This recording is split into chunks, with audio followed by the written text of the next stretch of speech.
డబ్బు, అనారోగ్యం, ఉద్యోగం, వ్యాపారం అప్పులతో బాధపడుతున్నారా? వెంటనే ఈ వెబినార్ లో జాయిన్ అవ్వండి. హాయ్ హలో నమస్తే, welcome back to Suman TV. ప్రస్తుతం మనతో పాటు ఉన్నారు మొమెంటమ్ ఇన్వెస్టర్ వినోద్ కుమార్ గారు. నమస్తే సార్. నమస్కారం అండి.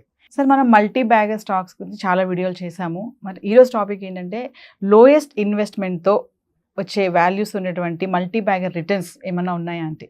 జనరల్గా మనం లోయెస్ట్ ఇన్వెస్ట్మెంట్తో మల్టీ బ్యాగర్ స్టాక్స్ కావాలి అంటే స్మాల్ క్యాప్ స్టాక్స్ అని మనం సెలెక్ట్ చేస్తాం. ఎందుకంటే 10 rupees, 5 rupees, 20 rupees, 30 rupees stocks తీసుకుంటాం. మనకి ఇన్వెస్ట్మెంట్ తక్కువ, అది 100, 200, 300 అయినప్పుడు మనకు మంచి లాభాలు వచ్చే అవకాశాలు ఉంటాయి. బట్ అందులో చాలా రిస్క్ ఉంటుంది. ఎందుకంటే లో వాల్యూ స్టాక్స్ ఆర్ లో మార్కెట్ క్యాప్ స్టాక్స్ అంటాం మనం. అందులో ఇన్ఫర్మేషన్ సరిగ్గా ఉండదు. ఒక నార్మల్ పర్సన్కి అలాంటి స్టాక్స్లో ఇన్వెస్ట్ చేయాలంటే ఇంపాసిబుల్. ఓకే, మనం లక్ అనుకొని ఏదో కొన్ని అక్కడ టిప్ ఇచ్చారు, ఇక్కడ టిప్ ఇచ్చారు, ఏదో కొంత విషయం అర్థం అవుతుంది అని చెప్పి ఇన్వెస్ట్ చేసి లాభం చేయడం, అది ఒక లక్ పద్ధతి వేరు. బట్ మనం ప్రొఫెషనల్గా పద్ధతి ప్రకారం ఒక లార్జ్ క్యాప్ స్టాక్ అయినా సరే, ఒక మంచి కంపెనీ, ఫర్ ఎగ్జాంపుల్ గోద్రేజ్ ఉంది, ఓకే, అలాగే టాటా కంపెనీస్ ఉన్నాయి, ఇవన్నీ ఇన్వెస్ట్ చేస్తే ఒక స్టెబిలిటీ, ఒక స్ట్రెంగ్త్, ఒక కాన్ఫిడెన్స్ ప్రతి పర్సన్కి ఉంటాయి. బట్ ఇలాంటి వాటిలలో తక్కువ ఇన్వెస్ట్మెంట్తో కావాలి అనుకుంటే మనం ఒక పద్ధతి ఫాలో అవ్వచ్చు. ఇదే స్టాక్స్లో ప్రతి మంచి stock every year are once in 2 years ఒక కరెక్షన్ మోడ్లో వెళ్తుంటుంది. మీరు గమనించండి, TCS కోవిడ్ తర్వాత ఫస్ట్ బాగా పాపులర్గా ఆల్ టైమ్ హై క్రాస్ చేసుకుంటూ వెళ్ళిన స్టాక్ TCS.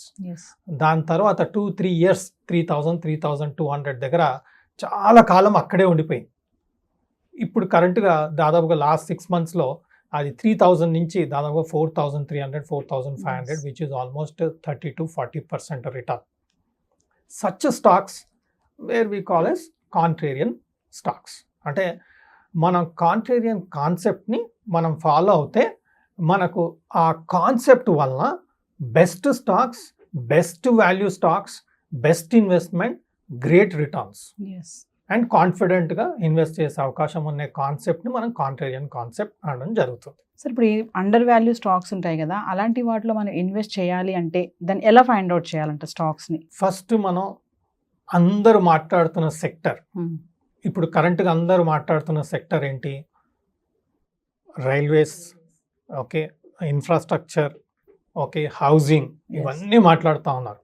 రీసెంట్గా బజాజ్ హౌసింగ్ ఫైనాన్స్ చాలా పాపులర్ అయింది, అంతా హౌసింగ్ ఫైనాన్స్ మీద ఫోకస్ వచ్చింది.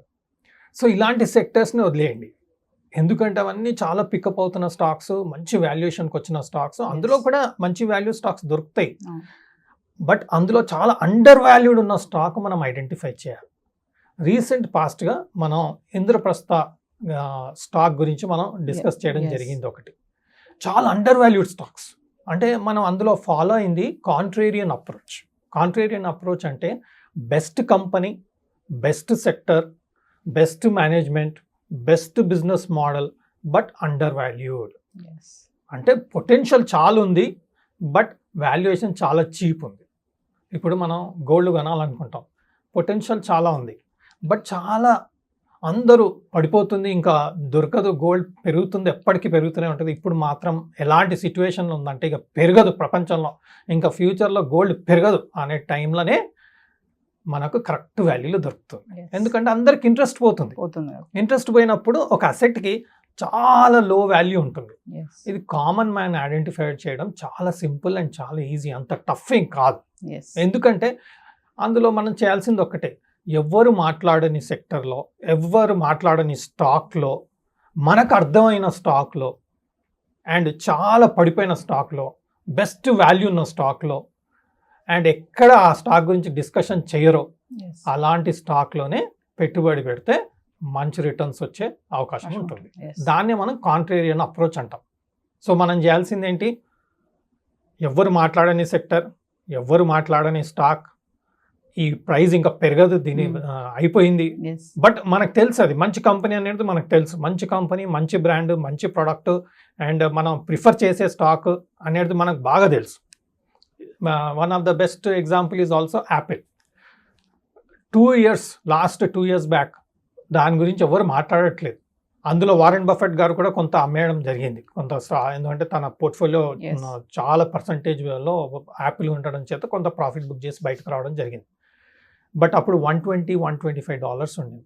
ఈరోజు $230-220 పెరిగింది, దాదాపుగా జస్ట్ 1 yearలో. So it's almost doubled. Yes. So that is where, when it is at 120, if we get that confidence to invest, that is one of the best way to invest. So Yes. contrarian theory ప్రతి ఒక్కరికి best theory. మనం risk తీసుకోవద్దు, but best సెక్టర్లో ఉండాలి, large క్యాప్లో ఉండాలి, performing సెక్టర్లో ఉండాలి, performing కంపెనీలో ఉండాలి అనుకుంటే కాంట్రేరియన్ థియరీ అనేది వెరీ పాపులర్ థియరీ. సరే, కాంటేరియన్ థియరీ అంటున్నారు కదా, దీని హిస్టరీ ఎలా ఉంటుంది, దీని పర్ఫార్మెన్స్? మీరు కాంట్రేరియన్ థియరీలో ఫస్ట్ థింగ్ ఏంటంటే మార్జిన్ ఆఫ్ సేఫ్టీ అంటాం. Yes. మార్జిన్ ఆఫ్ సేఫ్టీ అంటే మనం కొన్నాక మనకు రిస్క్ చాలా తక్కువ ఉండాలి అంటే కాంట్రేరియన్ కాన్సెప్ట్ ఫాలో అవడమే బెస్ట్. Yes. మనం అందరం ఏం చేస్తామంటే ప్రతిసారి మనం ఫాస్ట్గా పెరిగే సెక్టర్ ఏంది, హాట్ థీమ్ ఏంటి, Yes. అందులో ఉండాలని చూస్తుంటాం. That is expensive. మీరు ఫర్ ఎగ్జాంపుల్ రియల్ ఎస్టేటే తీసుకోండి, మీకు హైదరాబాద్లో గచ్చిబౌలి కావాలి, మాదాపూర్ కావాలంటే expensive. But upcoming concept upcoming ఉండాలి. ఇప్పుడు 2 years బ్యాక్ ముచ్చెర్ల అక్కడంతా చూడండి, అలాంటి ఏరియాస్లో ఇప్పుడు పాపులారిటీ వచ్చింది. అప్పుడు అండర్ వాల్యూడ్ ఉంది, ఎవరు మాట్లాడని టైంలో ఇన్వెస్ట్ చేసిన వారికే మంచి రిటర్న్ వచ్చింది. Yes. ఇది మన అందరం చేసే పనే. మన రియల్ ఎస్టేట్లో ప్రతి ఒక్కరు ఇన్వెస్ట్ చేసే వాళ్ళే. ఎలా ఇన్వెస్ట్ చేస్తారు, ఎక్కడో కార్నర్లు వెళ్ళేసి ఇక్కడ డెఫినెట్గా డెవలప్మెంట్ వచ్చే అవకాశం ఉంది అని ఒక జస్ట్ అండర్స్టాండింగ్తో వెళ్ళి మనం అక్కడ తక్కువ రేట్లో దొరికి ఎవ్వరు అడగని ప్రాపర్టీని కొంటాం. Hmm. అదే కోట్లు అవుతున్నాయి. కాంట్రేరియన్ థియరీ అంటే సింపుల్ అలా. సరే, సక్సెస్ఫుల్ మ్యూచువల్ ఫండ్ ఉంది అంటే ఏం కన్సిడర్ చేస్తారు మీరు? మనం కాంట్రేరియన్ థియరీలో మనం ఎంత చెప్పినా రియల్ ఎస్టేట్ అంటే ప్రతి ఒక్కరికి అర్థమయ్యేది, స్టాక్స్ అంటే అందరికి అర్థం కాదు. Yes. బట్ అలాంటి థింకింగ్ ఉన్న కాన్సెప్ట్ ఉన్న మ్యూచువల్ ఫండ్లో మనం ఇన్వెస్ట్ చేసాం అనుకోండి, they will take care of investing in the contrarian concept companies. Yes. That is the best way. అంటే అవుట్ ఆఫ్ ఫేవర్ ఉన్న సెక్టర్, అవుట్ ఆఫ్ ఫేవర్ ఉన్న స్టాక్స్, బట్ మంచి థీమ్కి కాన్సెప్ట్ ఉన్న స్టాక్స్లో అండర్ వాల్యూడ్ స్టాక్స్ని సెలెక్ట్ చేసి invest చేయడం. And హిస్టారికల్గా దాదాపుగా 25-30 years history ఉన్న mutual fund manager, highly qualified person, highly experienced person and excellent performance in the last 25-30 years. మనం ఏంటంటే మనం ఇన్ఫ్రాస్ట్రక్చర్ థీమ్ అని వెళ్తాం, మ్యానుఫ్యాక్చరింగ్ అని వెళ్తాం, డిఫెన్స్ అని వెళ్తాం, బట్ ఏది సక్సెస్ అవుతుందో మనకు తెలియదు. సో మనం చేసేది కాంబినేషన్ ఆఫ్ ఆల్ దీస్ సెక్టర్స్లో Yes. అండర్ వాల్యూడ్ స్టాక్స్ ఏముంది అని చెప్పి వీళ్ళు ఇన్వెస్ట్ చేయడం జరుగుతుంది. సో పర్ఫార్మెన్స్ వైజ్ మీరు చూసుకున్నా కానీ దాదాపుగా 18-20% per annum return last 20-25 years ఇవ్వడం జరిగింది. మనం ఎంతో లాజిక్ ఉపయోగించి, నాలెడ్జ్ ఉపయోగించి మనం బెస్ట్ రిటర్న్స్ రావాలి అని చెప్పేసి సొఫిస్టికేటెడ్గా Yes. థింక్ చేసి టెక్నికల్ అని ఫండమెంటల్ అని ఎన్ని అని చెప్పేసి ఇన్వెస్ట్ చేస్తాం. బట్ లాస్ట్కి అంత పెద్ద రిటర్న్ రావడానికి ఇబ్బంది అవుతుంది, రిస్క్ కూడా చాలా అవుతుంది. Yes. But SBI fund has been successfully, consistently performing particular mutual fund. I am not a SEBI analyst. The research what I have done, where I have invested, Yes. I am just sharing that knowledge. Please consult your financial advisor. Go through that SBI Contra Fund. We get all this information SBI Contra Fund గురించి. ఇలాంటి ఫండ్లోనే మనం ఉంటేనే long టర్మ్లో మంచి returns ఇచ్చే Returns. అవకాశం ఉంటుంది. Yes. మీరు మినిమం 500 rupees కూడా SIP చేసుకోవచ్చు. 500 rupees మినిమం. ఎవ్రీ మంత్ మీరు 500 rupees, మీరు ఒక క్యాబ్లో ఆఫీస్ వెళ్ళి వస్తేనే 400-500 rupees అవుతుంది. Yes. ఒకసారి మెట్రోలో వెళ్ళండి, ఆ రోజు సేవ్ అయిన అమౌంట్ ఎస్ఐపిలో కాంట్రా ఫండ్లో వెళ్ళండి. Maybe time will come when you'll by a cab, when you'll by a car your self with this Yes. Particular fund అన్నట్టుగా ఆ ఫండ్ పర్ఫార్మెన్స్ మనకు కనబడతాం. Yes. Thank you, sir. Thank you.